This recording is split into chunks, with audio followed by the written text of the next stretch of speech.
Welcome back. Now that we can apply a single decorator using the @ syntax, let's explore decorator chaining. This is the process of applying multiple decorators to a single function to combine their functionalities. This is very common in frameworks like Django and Flask for tasks like logging and authentication.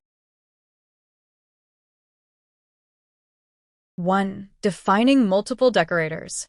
We will reuse our two previous decorators, double_result, which multiplies the output by 2, and *_wrapper, which converts the output to a string and wraps it in asterisks.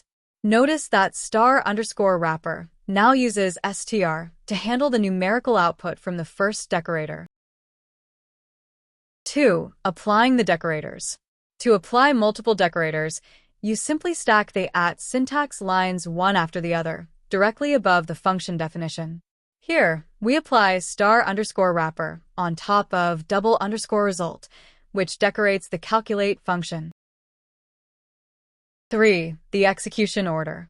When chaining, the decorators are applied bottom-up, meaning the one closest to the function, double_result, is applied first.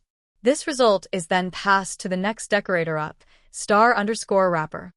The execution order is: calculate runs first, then double_result modifies the output, and finally, *_wrapper modifies that output one last time before the final result is returned to the user.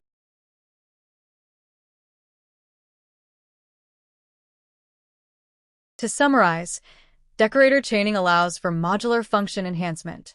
The order matters significantly because the output of one decorator becomes the input of the next. This completes our section on decorators.